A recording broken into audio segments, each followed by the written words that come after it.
Hi children, നമ്മളിന്ന് നോക്കാൻ പോകുന്നത് 7ാം ക്ലാസ്സിലെ സോഷ്യൽ സയൻസ് 3rd ചാപ്റ്ററിൻ്റെ സെക്കൻഡ് പാർട്ടാണ്. ഇതിൻ്റെ ആദ്യത്തെ പാർട്ട് കാണാത്തവരുണ്ടെങ്കിൽ അതൊന്ന് കാണാം. അതിൻ്റെ കണ്ടിന്യൂഷനാണ് ഈ ഒരു ക്ലാസ്. അപ്പോൾ നമുക്ക് നോക്കാം. കഴിഞ്ഞ ക്ലാസ്സിൽ നമ്മൾ കോൺസ്റ്റിറ്റ്യൂഷനെ കുറിച്ചിട്ടായിരുന്നു പറഞ്ഞിട്ടുണ്ടായിരുന്നത്. കോൺസ്റ്റിറ്റ്യൂഷന് വേണ്ടിയിട്ട് നമ്മുടെ ഫ്രീഡം ഫൈറ്റേഴ്സിൻ്റെ ഒരു ഡ്രീമായിരുന്നു ഏതെന്ന് പറയുന്നത് കോൺസ്റ്റിറ്റ്യൂഷൻ, ഒരു ഭരണഘടന നിലവിൽ കൊണ്ടുവരിക എന്നുള്ളത് ഫ്രീഡം ഫൈറ്റേഴ്സിൻ്റെ ഒരു ഡ്രീമായിരുന്നു. ഇതിന് വേണ്ടിയിട്ട് അവർ എന്ത് ചെയ്തു? ഒരുപാട് സ്ട്രഗിൾസ്, ഒരുപാട് സമരങ്ങൾ ഒക്കെ ഉണ്ടായി. അതിൻ്റെ ഫലമായിട്ടാണ് ഗാന്ധിജിയുടെ വരവോട് കൂടിയിട്ട് ഒരു നാഷണലിസം ശക്തിപ്പെടുകയും അതിൻ്റെ പിന്നാലെയാണ് ഈ equality based on social justice, brotherhood and religious harmony ഇതൊക്കെ ഉൾക്കൊള്ളുന്ന ഒരു കോൺസ്റ്റിറ്റ്യൂഷൻ രൂപപ്പെടണം എന്ന ആഗ്രഹം അവരിലുണ്ടായിരുന്നു. അങ്ങനെ അത് കഴിഞ്ഞിട്ട് പ്രീകേഴ്സർ ടു ദ കോൺസ്റ്റിറ്റ്യൂഷന് മുമ്പ് ഉണ്ടായിരുന്ന ഏത് റൂളായിരുന്നു നമ്മുടെ ഇന്ത്യ, അതായത് നമ്മുടെ ഇന്ത്യ റിപ്പബ്ലിക് ആവുന്നത് ജനുവരി 26, 1950 ആണ്. 47 ഇൻഡിപെൻഡൻ്റ് ആയ ഇന്ത്യ അതുവരെ, അതായത് ആ ഒരു 2.5 വർഷം ഫോളോ ചെയ്തിരുന്ന ആക്ട് എന്ന് പറയുന്നത് government of India act, passed by the British in 1935. 1935 ബ്രിട്ടീഷുകാർ പാസ് ചെയ്ത, അതായത് കൊണ്ടുവന്നിട്ടുള്ള നിയമമായിട്ടുള്ള government of India act follow ചെയ്തിട്ടായിരുന്നു നമ്മുടെ രാജ്യം എല്ലാ കാര്യങ്ങളും, എല്ലാ റൂൾസും റെഗുലേഷൻസും ഒക്കെ ഫോളോ ചെയ്തിട്ടുണ്ടായിരുന്നത്. ഇനി നമ്മുടേതായിട്ട് നമ്മുടെ ഇന്ത്യക്ക് വേണ്ടിയിട്ടൊരു കോൺസ്റ്റിറ്റ്യൂഷൻ, അതിൻ്റെ ഒരു ഫ്രെയിമിങ്, അതാണ് ഇനി നമുക്ക് അടുത്തത് പറയാനുള്ളത്. ഈ ഫീച്ചേഴ്സും കാര്യങ്ങളൊക്കെ നമ്മൾ കഴിഞ്ഞ ക്ലാസ്സിൽ ഡിസ്കസ് ചെയ്തതാണ്. ഇനി ദ കോൺസ്റ്റിറ്റ്യൂഷൻ ടുവാർഡ്സ് ഫ്രെയിമിങ് എന്ന് പറഞ്ഞാൽ രൂപീകരണം. ഫ്രെയിമിംഗ് എന്ന് പറഞ്ഞാൽ രൂപം കൊടുക്കുക. ടുവാർഡ്സ് ഫ്രെയിമിംഗ് എന്ന് പറഞ്ഞാൽ എന്താണ്? കോൺസ്റ്റിറ്റ്യൂഷൻ്റെ രൂപീകരണത്തിലേക്ക്, അതുണ്ടാക്കുന്നതിലേക്ക്, അതെങ്ങനെയാണ് ഫോം ചെയ്ത് വന്നത് എന്നതാണ് ഡിസ്കസ് ചെയ്യുന്നത്. A code of laws for independent India was one of the main proposal of the cabinet mission that visited India in 1946 to discuss the transfer of power. അപ്പോൾ നമ്മുടെ ഇന്ത്യക്ക് a code of laws, code എന്ന് പറഞ്ഞാൽ ഒരു group അല്ലെങ്കിൽ ഒരു കൂട്ടം, A code of loss എന്ന് പറഞ്ഞാൽ ഒരു നിയമങ്ങളുടെ ഒരു കൂട്ടം അല്ലെങ്കിൽ ഒരു നിയമസംഹിത എന്നൊക്കെ പറയാം. അങ്ങനെയുള്ള ഒരു നിയമസംഹിത ഫോർ ഇൻഡിപെൻഡൻറ്റ് ഇന്ത്യ, നമ്മുടെ സ്വതന്ത്ര ഇന്ത്യക്ക് വേണ്ടി, was one of the main proposal, അതൊരു പ്രധാനപ്പെട്ട ഒരു പ്രപ്പോസലായിരുന്നു, ഒരു ആലോചനയായിരുന്നു, ഓഫ് ദ ക്യാബിനറ്റ് മിഷൻ്റെ ഏത് cabinet mission? That visited India in 1946. 1946 before independence day ആണ്, അതായത് 47 ഇൻഡിപെൻഡൻ്റ് ആകുന്നത്. അതിൻ്റെ ഒരു വർഷം മുമ്പ് 1946 നമ്മുടെ ഇന്ത്യ വിസിറ്റ് ചെയ്ത ക്യാബിനറ്റ് മിഷൻ്റെ ഒരു main പ്രപ്പോസലായിരുന്നു.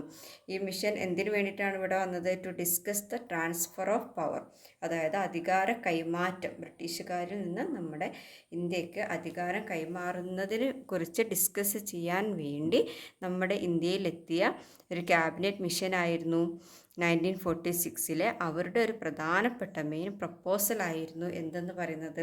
A code of loss, ഒരു നിയമസംഹിത ഇന്ത്യക്ക് വേണ്ടിയിട്ട് രൂപീകരിക്കുക എന്നുള്ളത് ഈ ഒരു ക്യാബിനറ്റ് മിഷൻ്റെ പ്രധാനപ്പെട്ട ഒരു പ്രപ്പോസലായിരുന്നു. The Constituent Assembly was formed with this objective. ഈ ഒബ്ജക്റ്റീവിന് വേണ്ടിയിട്ട്, ഈ ഒരു ലക്ഷ്യത്തിന് വേണ്ടിയിട്ടാണ് കോൺസ്റ്റിറ്റ്യൂവൻ്റ് അസംബ്ലി ഫോം ചെയ്തത്. കോൺസ്റ്റിറ്റ്യൂവൻ്റ് അസംബ്ലി എന്ന് പറഞ്ഞാൽ നമുക്കറിയാം എന്താണ്? ഒരു ഭരണഘടനാ അസംബ്ലി. അസംബ്ലി എന്ന് പറഞ്ഞാൽ ഒരു കൂട്ടം എന്നാണ് അസംബിൾ എന്ന് പറഞ്ഞാൽ. അസംബ്ലി എന്ന് പറഞ്ഞാൽ ഒരു കൂട്ടം ആളുകൾ, അവരുടെ ഒരു എന്താണ് പറയുക, ഒരു കാര്യം ഡിസ്കസ് ചെയ്യുന്നതിന് വേണ്ടി ഒരു കൂട്ടം ആളുകൾ ചേർന്ന് ഒരു മീറ്റിംഗ് കൂടി തീരുമാനിക്കുക, അതിനെയാണ് നമ്മളൊരു ക്യാബിനറ്റ് എന്നൊക്കെ പറയുന്നത്. അതുപോലെ കോൺസ്റ്റിറ്റ്യൂവൻ്റ് അസംബ്ലി എന്ന് പറയുന്നതും എന്താണ്? ഒരു ഭരണഘടന അസംബ്ലി. ആ ഭരണഘടന രൂപീകരിക്കുന്നതിന് വേണ്ടിയിട്ട് ഒരു കൂട്ടം ആളുകൾ ഒരു മീറ്റിംഗ് ഉണ്ടാക്കുകയാണ്, അതിനെയാണ് കോൺസ്റ്റിറ്റ്യൂവൻ്റ് അസംബ്ലി എന്ന് പറയുന്നത്. ആ കോൺസ്റ്റിറ്റ്യൂവൻ്റ് അസംബ്ലി ഏത് ഒബ്ജക്റ്റീവിന് വേണ്ടിയിട്ട്? ഇന്ത്യക്ക് ഇങ്ങനെയുള്ള ഒരു കോഡ് ഓഫ് ലോ, അതായത് ഒരു കോൺസ്റ്റിറ്റ്യൂവൻ്റ് ഉണ്ടാക്കുക എന്നുള്ള ലക്ഷ്യത്തോടെ കോൺസ്റ്റിറ്റ്യൂവൻ്റ് അസംബ്ലി ഫോം ചെയ്തു. കോൺസ്റ്റിറ്റ്യൂവൻ്റ് അസംബ്ലി കീ ഫീച്ചേഴ്സ്, നമ്മുടെ ഈ കോൺസ്റ്റിറ്റ്യൂവൻ്റ് അസംബ്ലിയുടെ പ്രധാനപ്പെട്ട ഫീച്ചേഴ്സ് എന്തൊക്കെയാണ്? കോൺസ്റ്റിറ്റ്യൂവൻ്റ് അസംബ്ലി ഇത് കോൺസ്റ്റിറ്റ്യൂവൻ്റ് അസംബ്ലി എന്ന് പറയുമ്പോൾ നമ്മുടെ ഇന്ത്യക്ക് സ്വാതന്ത്ര്യം കിട്ടുന്നതിന് മുമ്പ് സ്വാതന്ത്ര്യത്തിന് വേണ്ടിയിട്ടാണ് അവർ ഈ ഒരു അസംബ്ലി കൂടുന്നത്. അപ്പോൾ അതിന് എത്ര കാലതാമസം എടുത്തു, അതിലാരൊക്കെ ഉണ്ടായിരുന്നു, ഫസ്റ്റ് അതിനു വേണ്ടി കാര്യങ്ങളൊക്കെ തീരുമാനിച്ച പ്രസിഡൻ്റ് ആരാണ് എന്നൊക്കെയാണ്, ചെയർമാൻ ആരാണ്, പ്രസിഡൻ്റ് ആരാണ്, അതൊക്കെയാണ് ഇതിൽ പറയുന്നത്. Constituent assembly framing period 2 years 11 months 17 days.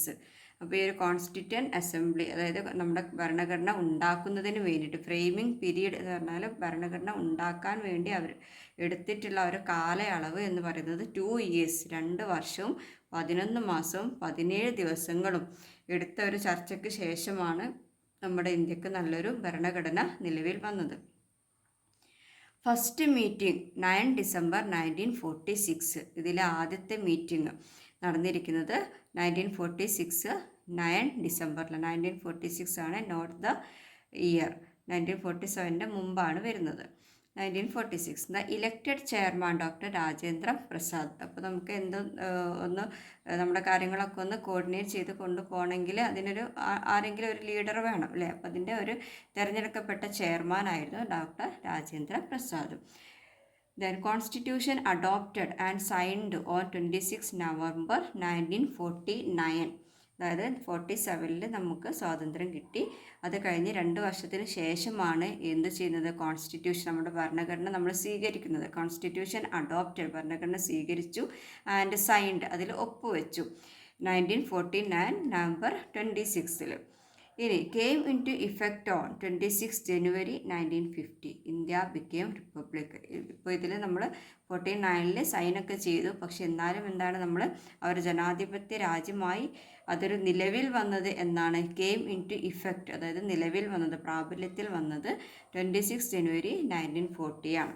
അതാണ് റിപ്പബ്ലിക് ഡേ എന്ന് നമ്മൾ ആഘോഷിക്കുന്നത്. ഇന്ത്യ ബിക്കം റിപ്പബ്ലിക് ആയത് 26 January 1950. Then chairman of the drafting committee doctor BR Ambedkar. അപ്പോൾ ഇതിനൊരു ഡ്രാഫ്റ്റിംഗ് കമ്മിറ്റി ഉണ്ട്, അതായത് കാര്യങ്ങളൊക്കെ തീരുമാനിക്കുന്ന ഒരു കമ്മിറ്റി. അതിൻ്റെ ചെയർമാനായിരുന്നു ആര്, ഡോക്ടർ BR അംബേദ്കർ. അപ്പോൾ ഇത്രയും കാര്യങ്ങളാണ് ഈ ഒരു കോൺസ്റ്റിറ്റ്യൂവൻ്റ് അസംബ്ലിയുടെ പ്രധാനപ്പെട്ട പ്രത്യേകതകൾ എന്ന് പറയുന്നത്. ഇമ്പോർട്ടൻ്റ് ക്വസ്റ്റ്യൻ ആണ്, എക്സാമിന് ചോദിക്കാറുണ്ട്, പഠിക്കണം. For an unblemished constitution. എന്താണ് അൺബ്ലെമിഷ്ഡ്? അൺബ്ലെമിഷ്ഡ് എന്ന് പറഞ്ഞാൽ ഒരു പെർഫെക്റ്റ് ആയിട്ടുള്ള, അല്ലെങ്കിൽ ബ്ലെമിഷ് ചെയ്യുക എന്ന് പറഞ്ഞാൽ, ബ്ലെമിഷ്ഡ് എന്ന് പറഞ്ഞാൽ കളങ്കമില്ല, കളങ്കം എന്നാണ്. Blemish means കളങ്കമാണ്. അൺബ്ലെമിഷ്ഡ് എന്ന് പറഞ്ഞാൽ കളങ്കമില്ലാത്ത, മായം ചേർക്കാത്ത, പെർഫെക്റ്റ് ആയിട്ടുള്ള ഒരു ഭരണഘടന. അതിനു വേണ്ടി എന്താണ്, ഫോർ എ അൺബ്ലെമിഷ്ഡ് കോൺസ്റ്റിറ്റ്യൂഷൻ, കളങ്കമില്ലാത്ത നിഷ്കളങ്കമായ ഒരു ഭരണഘടനയ്ക്ക് വേണ്ടി. എന്തൊക്കെയാണ്? The constitution assembly which was entrusted to frame our constitution had the desire that it should be the best in the world. അപ്പോൾ നമ്മുടെ ഒരു കോൺസ്റ്റിറ്റ്യൂവൻ്റ് അസംബ്ലിയാണ് ആദ്യം രൂപീകരിക്കപ്പെട്ടത്. ആ ഒരു കമ്മിറ്റിയിലുള്ള ആളുകളെല്ലാവരും കൂടി ചേർന്നിട്ടാണ് നമുക്കൊരു ഭരണഘടന ഉണ്ടാക്കി തന്നത്. അപ്പോൾ അവരുടെ ഒരു നിർബന്ധമായിരുന്നു the constituent assembly which was entrusted. അവർ, അതായത് ഈ കോൺസ്റ്റിറ്റ്യൂവൻ്റ് അസംബ്ലി എന്ന് പറയുന്നത് വിച്ച് വാസ് എൻട്രസ്റ്റ്, അവരെ പരമേൽപ്പിച്ചതാണ് ഈ ഒരു കോൺസ്റ്റിറ്റ്യൂഷൻ ഉണ്ടാക്കുന്നതിന് വേണ്ടിയിട്ട്. ടു ഫ്രെയിം അവർ കോൺസ്റ്റിറ്റ്യൂഷൻ, നമ്മുടെ ഭരണഘടന രൂപീകരണത്തിന് എൻട്രസ്റ്റ് ചെയ്ത എന്ന് പറഞ്ഞാൽ നമ്മൾ പരമേൽപ്പിച്ച, അത് ഉണ്ടാക്കാൻ ഏൽപ്പിച്ച ഈ കമ്മിറ്റി, ഏത് committee, constituent assembly, had the desire, അവർക്ക് എന്തുണ്ടായിരുന്നു, ഒരു ആഗ്രഹം ഉണ്ടായിരുന്നു, desire, it should be the best in the world, ഇതെന്തായിരിക്കണം, നമ്മുടെ ലോകത്തിലെ ഏറ്റവും ബെസ്റ്റ് കോൺസ്റ്റിറ്റ്യൂവൻ്റ് ആയിരിക്കണം, ഒരു നല്ല ലോകത്തിലെ ഏറ്റവും നല്ല ഭരണഘടനയായിരിക്കണം ഈ ഒരു ഉണ്ടാക്കുന്ന ഇന്ത്യൻ ഭരണഘടന എന്ന് ഈ ഒരു കോൺസ്റ്റിറ്റ്യൂവൻ്റ് അസംബ്ലിക്ക് എന്തുണ്ടായിരുന്നു, ആഗ്രഹം ഉണ്ടായിരുന്നു. ഡിസയർ മീൻസ് ആഗ്രഹം ഉണ്ടായിരുന്നു. The chief architect of our constitution doctor BR Ambedkar. അപ്പോൾ BR അംബേദ്കർ ആയിരുന്നു നമ്മുടെ ഈ ഒരു ഭരണഘടനയുടെ കോൺസ്റ്റിറ്റ്യൂഷൻ്റെ ചീഫ് ആർക്കിടെക്റ്റ്. ആർക്കിടെക്റ്റ് എന്ന് പറയുമ്പോൾ നമ്മൾ വിചാരിക്കുക അതൊരു ചിത്രം വരയ്ക്കുന്ന ആളാണ്, അതല്ല. ആർക്കിടെക്റ്റ് എന്ന് പറഞ്ഞാൽ അതിനൊരു രൂപകൽപ്പന ചെയ്യുന്ന ആൾ, അതാണ് അതിന് ഇവിടെ നമ്മൾ മീനിങ് എടുക്കേണ്ടത്. അപ്പോൾ ചീഫ് ആർക്കിടെക്റ്റ് എന്ന് പറഞ്ഞാൽ ഭരണഘടന രൂപകൽപ്പന ചെയ്ത ഒരു, അതിലെ മുഖ്യമായിട്ടുള്ള പ്രധാനപ്പെട്ട ഒരു വ്യക്തി, അതാണ് പറയുന്നത്. Chief architect of our constitution doctor BR Ambedkar made a detailed study of the constitution of about 60 countries. അപ്പോൾ അദ്ദേഹം ഒരു നല്ല ഭരണഘടന ഉണ്ടാക്കുന്നതിന് വേണ്ടിയിട്ട് എന്ത് ചെയ്തു? ഒരു ഡീറ്റെയിൽഡ് സ്റ്റഡി നടത്തി. കോൺസ്റ്റിറ്റ്യൂഷനെ കുറിച്ചിട്ട് എബൌട്ട് 60 കൺട്രീസ്, 60 കൺട്രികളിൽ പര്യടനം നടത്തി ഈ ഒരു കോൺസ്റ്റിറ്റ്യൂഷനെ കുറിച്ചിട്ട് ഓരോ രാജ്യങ്ങളിലുമുള്ള ഭരണഘടനകൾ എങ്ങനെയാണ് എന്നതിനെക്കുറിച്ചൊരു ഡീറ്റെയിൽഡ് സ്റ്റഡി ഡോക്ടർ അംബേദ്കർ നടത്തുകയുണ്ടായി. He intended to adopt the good aspects of other countries constitution. അദ്ദേഹം എന്ത് ചെയ്തു? ഇൻറ്റൻഡഡ് എന്ന് പറഞ്ഞാൽ വാണ്ടഡ് അല്ലെങ്കിൽ ഉദ്ദേശിച്ചു. അദ്ദേഹം ഉദ്ദേശിച്ചു അഡോപ്റ്റ് സ്വീകരിക്കുക the good aspects of other countries constitution, മറ്റ് രാജ്യങ്ങളിലെ കോൺസ്റ്റിറ്റ്യൂഷൻസിൻ്റെ ഗുഡ് ആസ്പെക്ട്സ്, നല്ല വശങ്ങൾ സ്വീകരിക്കാനായിട്ട് അദ്ദേഹം ഉദ്ദേശിച്ചു.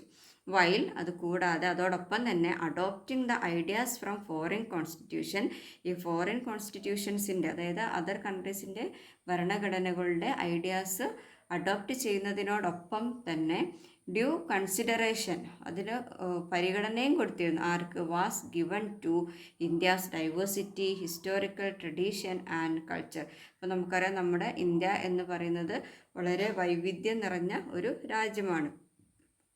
അപ്പോൾ ഹ്യൂമൻ്റെ സ്റ്റാറ്റസ്, സോഷ്യൽ ലൈഫിലായാലും അല്ലെങ്കിൽ അവരുടെ എഡ്യൂക്കേഷനിലായാലും അവരുടെ കളറിലായാലും അങ്ങനെ ഒരുപാട് കാര്യങ്ങളിൽ ഒരുപാട് ഡൈവേഴ്സിറ്റി ഉള്ളൊരു കൺട്രിയാണ് ഇന്ത്യ എന്ന് പറയുന്നത്. അപ്പോൾ നമ്മുടെ ഫോറിൻ കൺട്രീസിലെ കോൺസ്റ്റിറ്റ്യൂഷൻസ് നമ്മൾ അതിലെ ഗുഡ് ആസ്പെക്ട്സ് അഡോപ്റ്റ് ചെയ്യുന്നതോടൊപ്പം തന്നെ നമ്മുടെ രാജ്യത്തുള്ള ഈ ഒരു ഇന്ത്യയുടെ ഡൈവേഴ്സിറ്റി, വൈവിധ്യങ്ങളും അതുപോലെ ഹിസ്റ്റോറിക്കൽ ട്രഡീഷൻ, ചരിത്രപരമായിട്ടുള്ള കാര്യങ്ങളും അതുപോലെ കൾച്ചർ, സംസ്കാരവും ഒന്നും എല്ലാം എന്താണ് കൺസിഡർ ചെയ്തുകൊണ്ടാണ്. Due consideration was given to, എല്ലാത്തിനും കൺസിഡറേഷൻ കൊടുത്തുകൊണ്ട് തന്നെയായിരുന്നു ഇദ്ദേഹം എന്ത് ചെയ്തിട്ടുണ്ടായിരുന്നത്? ഫോറിൻ കോൺസ്റ്റിറ്റ്യൂഷൻസിൻ്റെ നല്ല ആസ്പെക്ട്സും അഡോപ്റ്റ് ചെയ്തത്. കാരണം നമ്മുടെ നാട്ടിൽ ഉള്ള കണ്ടീഷൻസ് മാറ്റി വെച്ചിട്ട് ഫോറിൻ കൺട്രീസിൻ്റെ മാത്രം എടുത്തു കഴിഞ്ഞാൽ അത് നമ്മുടെ കൺട്രിയിൽ എന്താവില്ല, സ്യൂട്ടാവില്ല.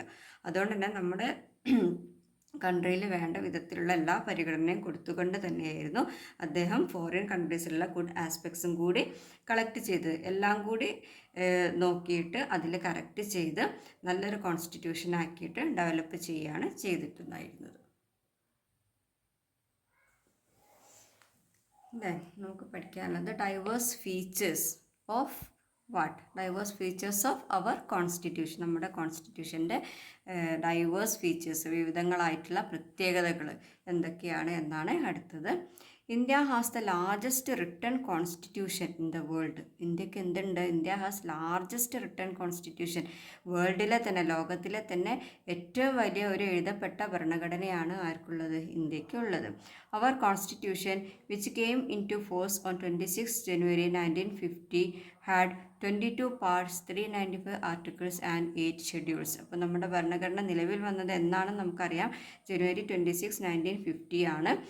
അപ്പോൾ അതിൽ എന്തൊക്കെയുണ്ട്? 22 പാർട്സ് ഉണ്ട്, 395 ആർട്ടിക്കിൾസ് ഉണ്ട് ആൻഡ് 8 ഷെഡ്യൂൾസ് ഉണ്ട്. അപ്പോൾ ഇത്രയും കാര്യങ്ങൾ ഓരോ സെക്ഷനായിട്ടും ഓരോ പാർട്ടായിട്ടും അതിൽ ഒരുപാട് കാര്യങ്ങൾ ഉൾക്കൊള്ളിച്ചുകൊണ്ടാണ് നമ്മുടെ ഒരു ഭരണഘടന നിലവിൽ വന്നത്. What are the main features of our constitution? എന്തൊക്കെയാണ് നമ്മുടെ കോൺസ്റ്റിറ്റ്യൂഷൻ്റെ main features? First one, parliamentary democracy. എന്താണ് പാർലമെൻ്ററി ഡെമോക്രസി? മീൻസ് ജനാധിപത്യം. The legislature controls the executive of the country. Legislature എന്ന് പറഞ്ഞാൽ നിയമ നിർമ്മാണ സഭ. അങ്ങനെ ഒരു സഭയാണ്, ആ ഒരു നിയമങ്ങളൊക്കെ രൂപീകരിക്കുന്ന സഭയാണ് എന്ത് ചെയ്യുന്നത്? Controls the executive of the country. കൺട്രിയുടെ എക്സിക്യൂട്ടീവിനെയൊക്കെ എന്ത് ചെയ്യുന്നത്? കൺട്രോൾ ചെയ്യുന്നത് ഈ ഒരു ലെജിസ്ലേച്ചർ ആണ്, നിയമനിർമ്മാണ സഭയാണ്. Then popular sovereignty. സോവറിനിറ്റി എന്ന് പറഞ്ഞാൽ സുപ്രീം അതോറിറ്റി എന്നാണ്, പരമാധികാരം. All the powers of the nation originate from the people. അതായത് ഈ രാജ്യത്തിന്, നമ്മുടെ നാഷൻ്റെ എല്ലാ പവറും ഉത്ഭവിക്കുന്നത്, ഒറിജിനേറ്റ് ചെയ്യുന്നത് എവിടെ നിന്നാണ്? From the people. ആളുകൾ, ജനങ്ങളിൽ നിന്നാണ് പവേഴ്സ്, അധികാരങ്ങളുടെ എല്ലാ ഉത്ഭവവും ഉണ്ടാകുന്നത്. അതായത് പീപ്പിൾസിൻ്റെ ഒപ്പീനിയൻസിനാണ് എപ്പോഴും നമ്മുടെ ഒരു ഭരണഘടന പ്രാധാന്യം നൽകുന്നത്. ഫണ്ടമെൻ്റൽ റൈറ്റ്സ് എന്താണ്? മൗലിക അവകാശങ്ങൾ എന്തൊക്കെയാണ്? Each individual is guaranteed certain fundamental rights by the state. എല്ലാ ജനങ്ങൾക്കും, അതായത് ഈച്ച് ഇൻഡിവിജ്വൽ, ഓരോ വ്യക്തിക്കും എന്ത് ഉറപ്പ് കൊടുക്കുന്നുണ്ട്? Is guaranteed certain fundamental rights. ഓരോ വ്യക്തിക്കും അവരുടേതായിട്ടുള്ള മൗലിക അവകാശങ്ങൾ ആര് ഉറപ്പ് കൊടുക്കുന്നുണ്ട്? By the state. ഓരോ സ്റ്റേറ്റും ഓരോ സംസ്ഥാനവും ഉറപ്പ് കൊടുക്കുന്നുണ്ട്.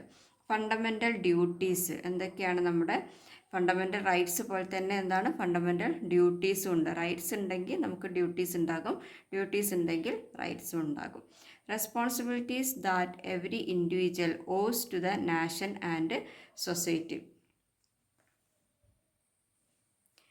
റെസ്പോൺസിബിലിറ്റീസ്, ഉത്തരവാദിത്തങ്ങൾ ആർക്ക്? ദാറ്റ് എവറി ഇൻഡിവിജ്വൽ, ഓരോ വ്യക്തികൾക്കും ആരോട്? Owes to the nation and society, അവരുടെ രാജ്യത്തിനോടും സമൂഹത്തിനോടും അവരുടേതായിട്ടുള്ള റെസ്പോൺസിബിലിറ്റീസ് ഉണ്ട്, ഉത്തരവാദിത്തങ്ങൾ ഓരോ വ്യക്തികൾക്കും ഉണ്ട്.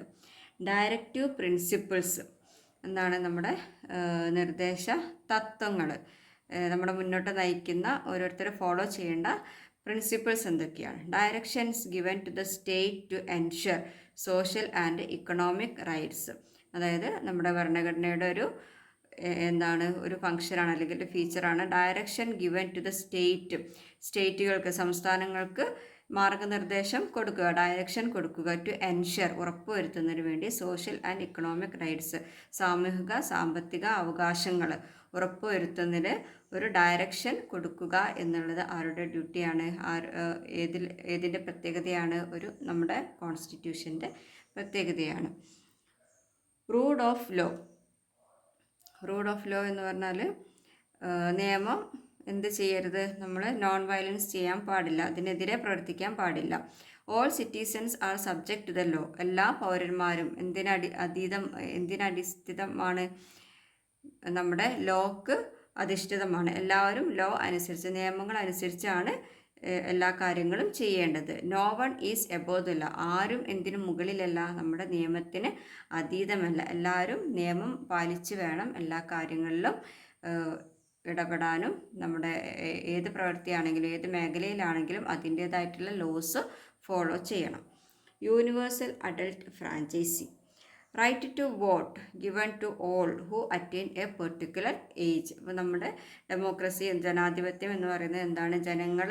ജനങ്ങളാൽ തിരഞ്ഞെടുക്കപ്പെടുന്ന ഒരു വ്യക്തിയെയാണ് നമ്മുടെ ഒരു ചീഫായിട്ട് തിരഞ്ഞെടുക്കുന്നത്, അല്ലേ? അപ്പോൾ അവർ ഇലക്ഷൻ ചെയ്യണമെന്നുണ്ടെങ്കിൽ, ഇലക്ട് ചെയ്യണമെന്നുണ്ടെങ്കിൽ അവരൊരു പെർട്ടിക്കുലർ ഏജിൽ എത്തിയിരിക്കണം.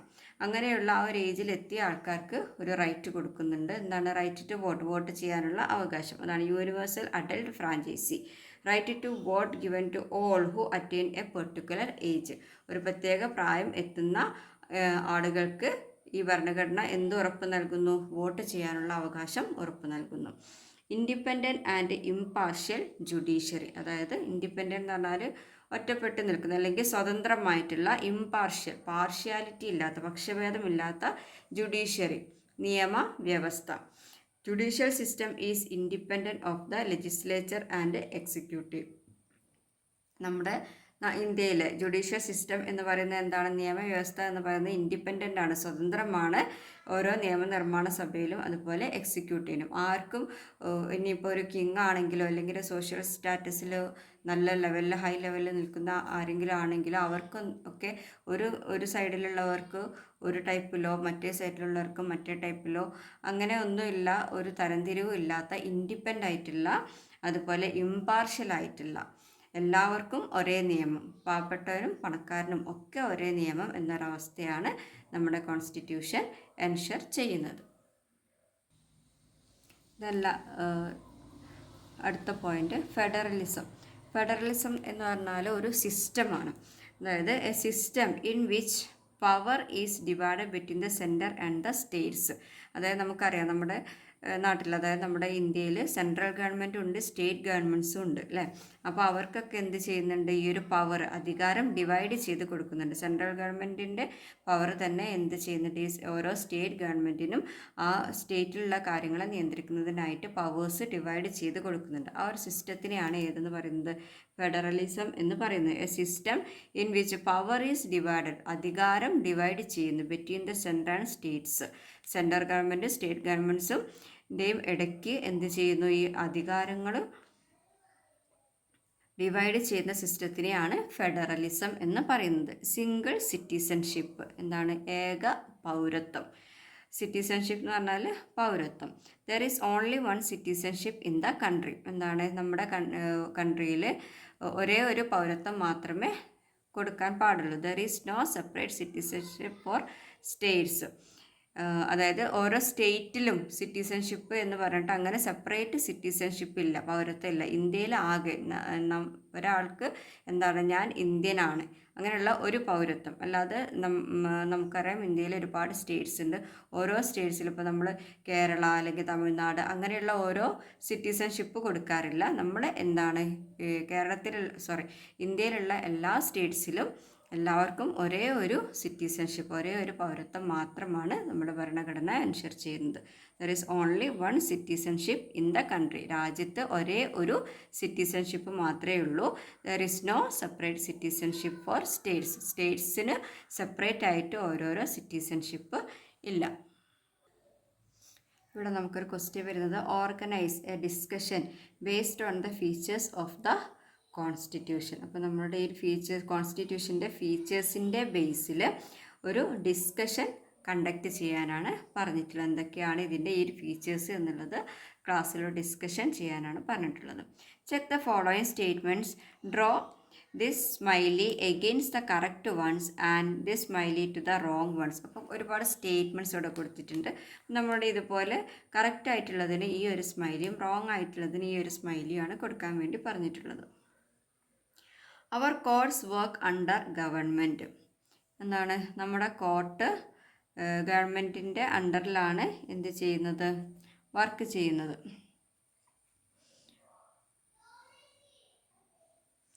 എന്താണ് ഇവിടെ നമ്മൾ കൊടുക്കേണ്ട ഇമോജി എന്ന് പറയുന്നത് ഇതാണ്. അതായത് നമ്മളെന്താണ്, കറക്റ്റ് അല്ല, റോങ് ആയിട്ടുള്ള ഒരു സ്റ്റേറ്റ്മെൻ്റ് ആണ്. കാരണം നമ്മുടെ ലോ ആണ് എല്ലാത്തിനും മുകളിലായിട്ടുള്ളത്. ഗവൺമെൻറ് പോലും ഏതിന് അധിഷ്ഠിതമാണ്? നമ്മുടെ ലോകൾക്ക്, നിയമത്തിന് അനുസരിച്ച് ഗവൺമെൻറ് പോലും ഓരോ കാര്യങ്ങളും ചെയ്യാൻ പാടുള്ളൂ. അപ്പോൾ അതുകൊണ്ട് ഈ ഒരു സ്റ്റേറ്റ്മെൻറ്റ് എന്ന് പറയുന്നത് നമ്മൾ കൊടുക്കേണ്ടത് ഇൻകറക്റ്റ് ആയിട്ടുള്ള ഇമോജിയാണ് കൊടുക്കുന്നത്. അവർ കോഡ്സ് വർക്ക് അണ്ടർ ഗവൺമെൻറ് എന്ന് പറയുന്നത് ഇൻകറക്റ്റ് ഇമോജി കൊടുക്കാം. Certain powers R vested exclusively with state governments. നമ്മൾ പറഞ്ഞിട്ടുണ്ടായിരുന്നു അല്ലേ, ഫെഡറലിസം എന്ന സിസ്റ്റത്തിൽ കുറച്ച് പവേഴ്സൊക്കെ സ്റ്റേറ്റ് ഗവൺമെൻറ്റ്സും സെൻട്രൽ ഗവൺമെൻറ്റ്സും തമ്മിൽ ഡിവൈഡ് ചെയ്യുന്നുണ്ട്. അപ്പോൾ ആ ഒരു സെൻറ്റൻസ് കറക്റ്റാണ്. സർട്ടൻ പവേഴ്സ്, ചില അധികാരങ്ങൾ, are vested exclusively with state ഗവൺമെൻറ്റ്സിൻ്റെ സൈഡിൽ നിക്ഷിപ്തമാണ്. അപ്പോൾ അതിന് നമ്മൾ കറക്റ്റായിട്ടുള്ള ഇമോജി കൊടുക്കാം. Every one who turns 18 has the right to vote. കറക്റ്റാണ് അല്ലേ? അതായത് 18 വയസ്സാകുന്ന ആർക്കും എന്തുണ്ട്? വോട്ടിങ്ങിനുള്ള അവകാശമുണ്ട്. കറക്റ്റ് ഇമോജി കൊടുക്കാം. No one is above the law. ആരും ലോക്ക് മുകളിലല്ല, നിയമത്തിന് അതീതമല്ല. അതും കറക്റ്റാണ്. A person in India has state citizenship in addition to the national citizenship. ഇപ്പം എന്താണ് നമുക്കിവിടെ നമ്മുടെ ഈ ഒരു പോയിന്റിൽ പറഞ്ഞിട്ടുണ്ട്, ഒരേ ഒരു സിറ്റിസൺഷിപ്പേ ഉള്ളൂ, ഇന്ത്യൻ എന്നൊരു സിറ്റിസൺഷിപ്പേ ഉള്ളൂ. സ്റ്റേറ്റ്സിന് സെപ്പറേറ്റ് ആയിട്ട് സിറ്റിസൺഷിപ്പ് കൊടുക്കുന്നില്ല. അപ്പോൾ ഇവിടെ പറഞ്ഞിരിക്കുന്നതാണ്, a person in India has state citizenship in addition to national citizenship. അതായത് നാഷണൽ ആയിട്ടുള്ള ഒരു സിറ്റിസൺഷിപ്പിൻ്റെ കൂടെ നമുക്ക് എന്തുണ്ട്? സ്റ്റേറ്റ് സിറ്റിസൺഷിപ്പ് ഉണ്ട് എന്നാണ് പറഞ്ഞിരിക്കുന്നത്. അപ്പോൾ അത് ഇൻകറക്റ്റ് ആണ്. ഇൻകറക്റ്റ് ഇമോജി കൊടുക്കുക. In democracy the people are sovereign. ജനാധിപത്യത്തിൽ ജനങ്ങൾക്കാണ് എന്ത്? പരമാധികാരം. അത് റൈറ്റ് ആണ്. റൈറ്റ് ഇമോജി കൊടുക്കുക. As we have rights so we have duties too. നമ്മൾ 6th മുതലേ പഠിക്കുന്ന ഒരു കാര്യമാണ് അല്ലേ. നമുക്ക് അവകാശങ്ങൾ ഉണ്ടെങ്കിൽ എന്തുണ്ടാകും? ഡ്യൂട്ടീസും ഉണ്ടാകും, കടമകളും ഉണ്ടായിരിക്കും. അത് കറക്റ്റാണ്. No one has control over our rulers. എന്താണ്? നമ്മുടെ റൂളേഴ്സിനെ കൺട്രോൾ ചെയ്യാൻ ആരുമില്ല എന്നാണ് പറഞ്ഞിട്ടുള്ളത്. എന്താണ്? നമ്മുടെ റൂളേഴ്സിനെ കൺട്രോൾ ചെയ്യാൻ ആരുണ്ട്? നമ്മുടെ കോർട്സ് ഉണ്ട് അല്ലേ, നമ്മുടെ ജുഡീഷ്യറി ഉണ്ട്, നിയമവ്യവസ്ഥയുണ്ട്. അപ്പോൾ അവിടെ എന്താണ്? നമുക്ക് ഇൻകറക്റ്റ് ഇമോജിയാണ് കൊടുക്കേണ്ടത്. Next, source of laws. എന്താണ്? നിയമങ്ങളുടെ സോഴ്സ്, ഉറവിടം. എവിടെ നിന്നാണ് നമ്മുടെ നിയമങ്ങളൊക്കെ തുടങ്ങുന്നത്? Our constitution is the fundamental law of the nation. അതായത് നമ്മളിപ്പോൾ ഭരണഘടന ഉണ്ടാക്കി കഴിഞ്ഞു അല്ലേ. 1950 ജനുവരി 26 നമ്മുടെ ഇന്ത്യ റിപ്പബ്ലിക്കായി. അന്നാണ് നമ്മുടെ ഒരു ഭരണഘടന നിലവിൽ വന്നത്. നമ്മുടെ ഭരണഘടന, our constitution is the fundamental law of the nation. നമ്മുടെ രാജ്യത്തിൻ്റെ ഫണ്ടമെൻ്റൽ ലോ എന്ന് പറയുന്നത്, അതായത് അടിസ്ഥാന നിയമം എന്ന് പറയുന്നത് ഏതാണ്? നമ്മുടെ ഭരണഘടനയാണ്. ഈ ഒരു ഭരണഘടനയെ ബേസ് ചെയ്തിട്ടാണ് ബാക്കി എല്ലാ ലോസും, എല്ലാ നിയമങ്ങളും ഉണ്ടായിരിക്കുന്നത്. Any law framed by centre or state government should follow the provisions of our constitution.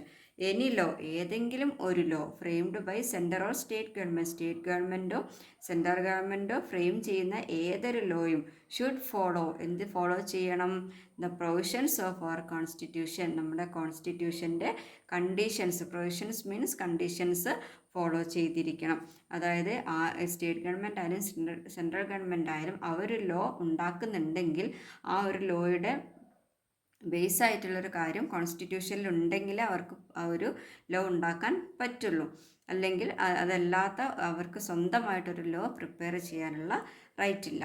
Thus the boundaries within which governments can make and enforce laws are decided by our constitution. അതായത് thus the boundaries, അതിർത്തികൾ, within which governments can make and enforce laws, ഗവൺമെൻറ്റ്സിന് ഉണ്ടാക്കാനും അതുപോലെ enforce ചെയ്യാനും നിലവിൽ കൊണ്ടുവരാനും, നിയമങ്ങൾ നിലവിൽ കൊണ്ടുവരാനും കഴിയുന്നതിൻ്റെ ബൗണ്ടറി എന്ന് പറയുന്നത്, അതിർത്തി എന്ന് പറയുന്നത് എവിടെയാണ്? By our constitution. നമ്മുടെ ഭരണഘടനയുടെ അണ്ടറിൽ മാത്രമേ, ഭരണഘടനയുടെ നിയമങ്ങളിൽ ഒതുങ്ങുന്ന കാര്യങ്ങളിൽ മാത്രമേ ഈ ഗവൺമെൻറ്റ്സിന് പുതിയ ഒരു ലോ ഉണ്ടാക്കാനും അത് നിലവിൽ വരുത്താനും സാധിക്കുകയുള്ളൂ. Which holds the position as the supreme system and source of law. അതായത് നമ്മുടെ ഭരണഘടന എന്ന് പറയുന്നത് എന്ത് പദവിയാണ് അലങ്കരിക്കുന്നത്? വിച്ച് ഹോൾഡ്സ്, അത് അലങ്കരിക്കുന്ന പദവി എന്ന് പറയുന്നത് supreme system and source of law, നമ്മുടെ പരമാധികാരവും പരമോന്നത വ്യവസ്ഥയും അതുപോലെ തന്നെ നിയമത്തിൻ്റെ ബേസും. സോഴ്സ് എന്ന് പറഞ്ഞാൽ നിയമം ഉത്ഭവിക്കുന്ന സ്ഥലവും എന്ന് പറയുന്നത് ബൈ അവർ കോൺസ്റ്റിറ്റ്യൂഷൻ, നമ്മുടെ ഭരണഘടനയാണ്. അതിൻ്റെ അണ്ടറിൽ നിന്നുകൊണ്ട് മാത്രമേ, അതിൻ്റെ ബൗണ്ടറിക്ക് അപ്പുറത്തേക്ക് ആർക്ക് പവറില്ല. ഈ ഗവൺമെൻറ്റ്സിനും സെൻട്രൽ ഗവൺമെൻറ്റിനാകട്ടെ സ്റ്റേറ്റ് ഗവൺമെൻറ്റിനാവട്ടെ അവരുടേതായിട്ടുള്ള ലോ ഉണ്ടാക്കാനോ നിലവിൽ കൊണ്ടുവരാനോ ഉള്ള ഒരു പവർ അവർക്ക് ഇല്ല. അതാണ് പറയുന്നത്. The boundaries within which governments can make and enforce laws are decided by our constitution which holds the position as a supreme system and source of law. അപ്പോൾ പരമോന്നത വ്യവസ്ഥയും സുപ്രീം സിസ്റ്റം പരമോന്നത വ്യവസ്ഥയും അതുപോലെ നിയമസ്രോതസ്സും എന്ന പൊസിഷൻ അലങ്കരിക്കുന്ന നമ്മുടെ ഭരണഘടന അനുസരിച്ച് മാത്രമേ ഏതൊരു ഗവൺമെൻറ്റിനും ഒരു ലോ ഉണ്ടാക്കാനും അത് നിലവിൽ കൊണ്ടുവരാനും അധികാരമുള്ളൂ. അതാണ് അതിൻ്റെ ഒരു ബൗണ്ടറി എന്ന് അതിർത്തി എന്ന് പറയുന്നത്.